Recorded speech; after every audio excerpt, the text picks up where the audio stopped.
अभिनंदन. आमचे नेते महाराष्ट्राचे लोकप्रिय मुख्यमंत्री एकनाथ शिंदेजी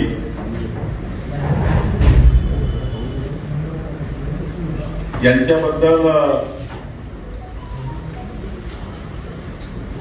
मी त्यांचे आभार मानतो. खरं तर कालपासून विरोधी पक्षाचे लोक हे माननीय एकनाथ शिंदेजी बद्दल ते नाराज आहेत, ते महायुतीवर नाराज आहेत, अशा पद्धतीच्या वेगवेगळ्या पद्धतीने वावड्या उठवत होते. एकनाथ शिंदे सारख्या अत्यंत कर्तबगार व्यक्तीबद्दल त्यांच्या व्यक्तिमत्वावर विरोधी पक्षाच्या महाविकास आघाडीच्या नेत्यांनी प्रश्नचिन्ह उपस्थित करण्याचे प्रयत्न केले. पण आज माननीय मुख्यमंत्री एकनाथ शिंदेजींनी महायुतीचे नेते म्हणून अत्यंत स्पष्टपणे या महाराष्ट्राच्या देशातल्या जनतेला आणि महाराष्ट्रातील सर्व जनतेला त्यांनी प्रेसच्या माध्यमातून आणि आपली भूमिका व्यक्त केली. माननीय पंतप्रधान नरेंद्र मोदीजी, आमचे गृहमंत्री अमित शहाजी आणि आमचे केंद्रीय नेतृत्व जो काही निर्णय मुख्यमंत्र्यांबद्दल करतील त्या निर्णयाला पूर्ण समर्थन माननीय एकनाथ शिंदेचं राहील आणि शिवसेनेचे राहील. या पद्धतीचं महायुती म्हणून त्यांनी जी अत्यंत महत्वाची भूमिका घेतली आणि जे काही विरोधी पक्षाच्या तोंडाच्या वाफा सुरू होत्या त्या वाफाच राहिल्या आणि त्यांनी ज्या पद्धतीने या महाराष्ट्राच्या विकासाकरता एकनाथ शिंदेजींनी काम केलं आहे. खरं तर आम्ही आधीपासूनच एकनाथ शिंदेजींचं काम बघतो आहे. देवेंद्र फडणवीस सरकार असताना एकनाथ शिंदेजींनी मंत्री म्हणून उत्कृष्ट काम केलं.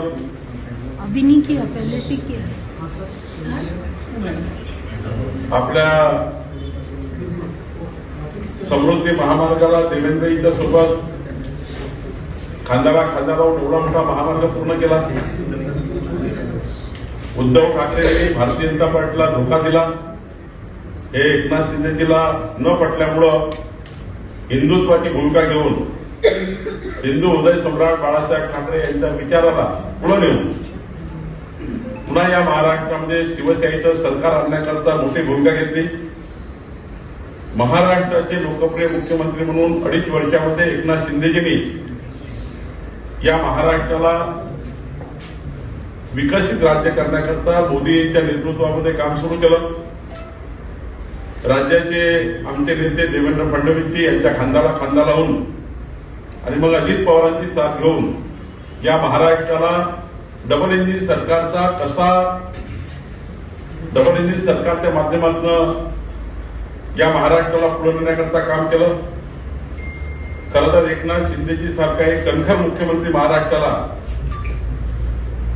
या ठिकाणी त्यांच्या कामातून त्यांनी सोडण्याचा प्रयत्न केला.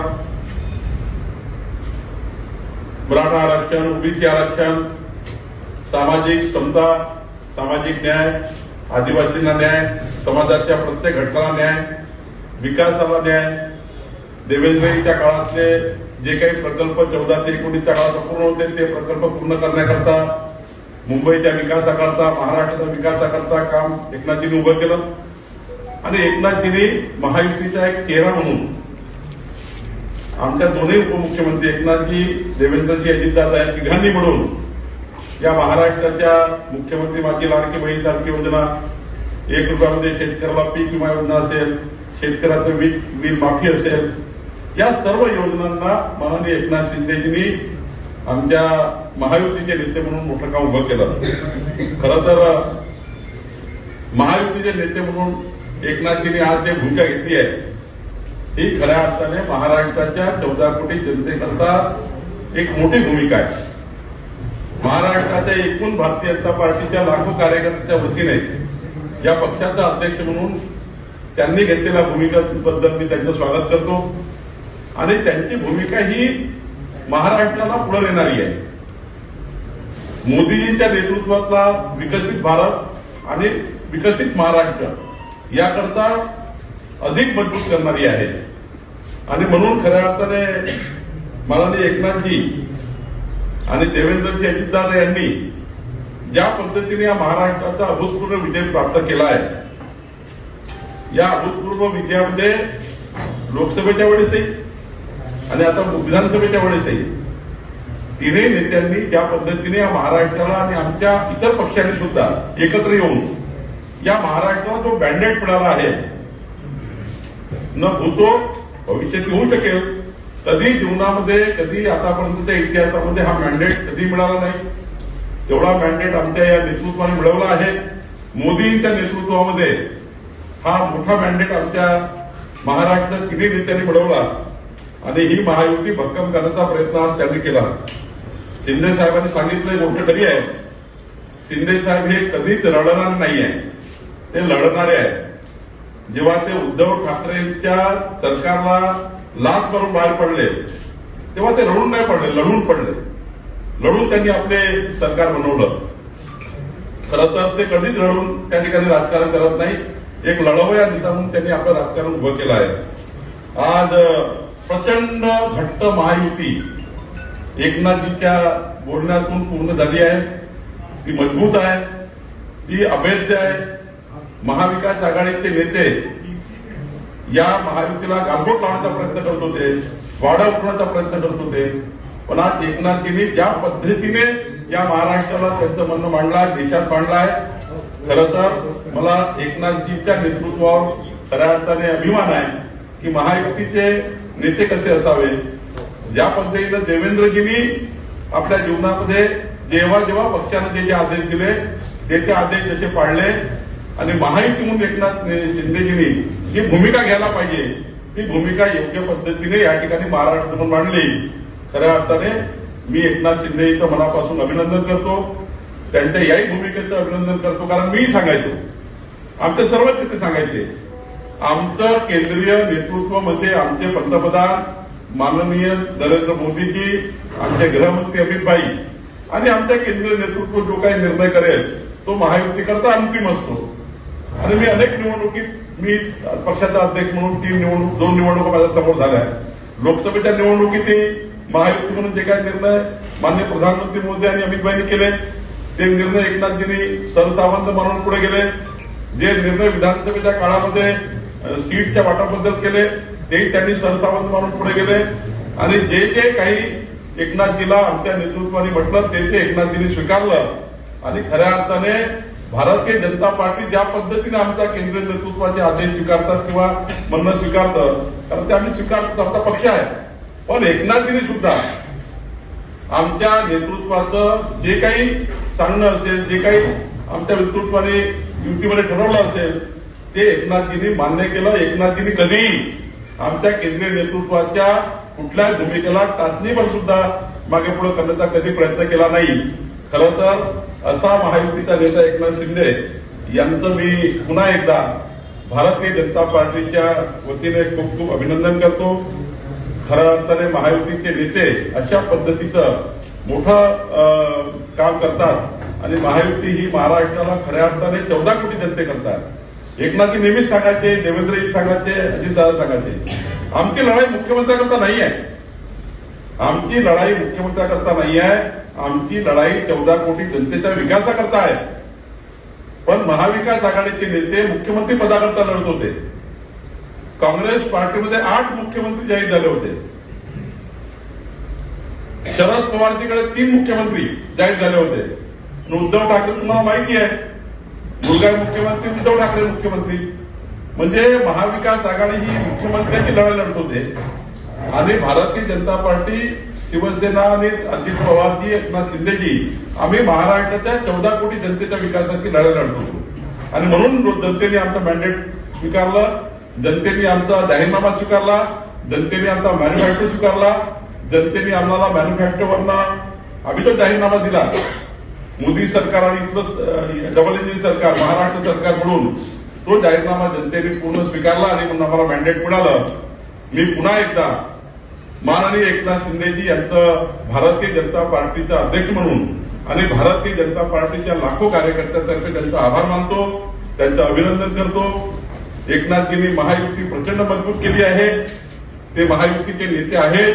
पुढच्या काळात ते महायुतीचे आमचे नेते आहेतच. शिवसेना मजबूत करण्याकरता आणि भारतीय जनता पार्टीने आमचे तिन्ही पक्ष पुढे नेण्याकरता एकनाथजींनी मोठं काम केलं आहे. मी पुन्हा एकदा एकनाथजींच्या भूमिकेचं स्वागत करतो. माननीय देशाचे पंतप्रधान नरेंद्र मोदीजी, आमचे केंद्रीय नेतृत्व अमित शहा आणि आमचं केंद्रीय नेतृत्व जे काही निर्णय करेल त्या निर्णयाला त्यांनी पाठिंबा दर्शवला. मी पुन्हा एकदा आमच्या पक्षातर्फे एकनाथजींचं अभिनंदन करतो. उद्या दिल्लीमध्ये महायुतीची बैठक आहे, कशा संदर्भात कोणकोणत्या बैठकीला असणार आहे? नाही, आता त्याच्याबद्दलचा आम्हाला निरोप येईलच. एकनाथजींनी स्पष्ट केलं आहे की आमच्या नेतृत्वाशी ते बसतील. आमच्या नेतृत्वासोबत बसून माननीय प्रधानमंत्र्यांची आणि अमित शहा साहेबांचं त्यांचं बोलणं झालं असं त्यांनी म्हटलं आहे. खरं तर आमच्या केंद्रीय नेतृत्वाशी एकनाथजी बसतील, आमचे देवेंद्रजी, अजितदादा सर्व बसतील आणि एकदा सरकार बनवण्याकरता योग्य पद्धतीने काय केलं पाहिजे. शेवटी सरकार महायुतीचं आहे, त्यामुळं किती मंत्री असावे, शिवसेना किती असावी, भाजप किती असावी, अजितदादा किती असावे, काय काय त्या ठिकाणी पोर्टफोलिओ कुणाला जावे, काय काय पालकमंत्री कुठले असावे, असं एक महायुतीचं शेवटी सरकार असताना अनेक गोष्टींचा विचार करावा लागतो. त्यामुळे केंद्रात आमचे नेते बसतील आणि एकनाथजी बसतील आणि निर्णय करतील. सर, फडणवीसांच्या नावाला शिंदेचा पाठिंबा आहे असं समजायचं का? आता असं आहे, माननीय एकनाथजींनी काय म्हटलं, की केंद्रीय नेतृत्व म्हणजे आमचे देशाचे पंतप्रधान नरेंद्र मोदीजी आणि आमचे गृहमंत्री, आमचं केंद्रीय नेतृत्व जो निर्णय करेल त्या निर्णयाच्या पाठीशी पूर्णपणे एकनाथजी शिंदे साहेब आणि पूर्ण शिवसेना उभी राहील हे त्यांनी म्हटलं आहे. आणि त्यामुळे केंद्रीय नेतृत्वाचा निर्णय करेल. काय स्टेटस समजायचं सरकार स्थापनेसंदर्भात आजच्या घडीला महाराष्ट्राने काय स्टेटस समजायचं? आता माननीय एकनाथजींनी सांगितलं आणि मी सांगतो तुम्हाला की केंद्रीय नेतृत्व जे निर्णय करेल त्याला सर्वांची मान्यता आहे. म्हणजे आता लोक जे विरोधी पार्टीचे लोक एकनाथजी रोडा बनलेले आहेत, एकनाथजी सरकार स्थापन करून देण्याकरता त्या ठिकाणी आडवे येत आहे. हे जे एकनाथजी बद्दल प्रश्नचिन्ह उभे केले होते, एकनाथजी बोलत नाही आहे, म्हणजे एकनाथजीच्या भूमिकेबद्दल जे काही प्रश्नचिन्ह उपस्थित केले होते ते सर्व संपले. एकनाथजींनी स्पष्टपणे सांगितलं की केंद्रीय नेतृत्व आपलं जे काही निर्णय करेल, शेवटी जी महायुती झाली आहे ते मोदीजी, अमितभाई या केंद्रीय नेतृत्वाला सोबत घेऊन झाली आहे. त्यामुळं एकनाथजींनी जे स्पष्ट केला ते पुढे होईल. निश्चितपणे आमचं केंद्रीय नेतृत्व योग्य निर्णय करेल. मुख्यमंत्री पदाचा मार्ग मोकळा झालेला असं म्हणायचं का? मी वारंवार सांगतोय तुम्हाला, वारंवार तुम्ही उल्लेख करून या ठिकाणी हे करताय. बघा एकनाथजीने काय म्हटलं, केंद्रीय नेतृत्वाशी बसून जो काय केंद्रीय नेतृत्व सांगेल त्या पद्धतीचा निर्णय करतील आणि त्यामुळं त्यांच्याबद्दल जे भाजपाबद्दल काही त्यांच्या भूमिकेबद्दल, भाजपाबद्दल त्यांची भूमिका योग्य नाही आहे, भाजपाबद्दल त्यांचे काही अनुकूल नाही आहे असं वगैरे एकनाथ शिंदेजीबद्दल जे बोललं जात होतं, त्यांच्या कर्तृत्वाला, नेतृत्वाला डॅमेज करायचा प्रयत्न होता. त्यांनी स्पष्ट सांगितलं आणि उद्यापर्यंत तुम्हाला कळेल. निर्णय व्हायचा आणि उद्याला निर्णय असं म्हणायचं का? निर्णय व्हायचा आणि उद्याला निर्णय बैठकीमध्ये केंद्रीय नेतृत्व निर्णय करेल. केंद्रीय नेतृत्व जो निर्णय करेल तो भाजपाला मान्य असतो, तो एकनाथजीला मान्य असतो, तो अजितदादाला.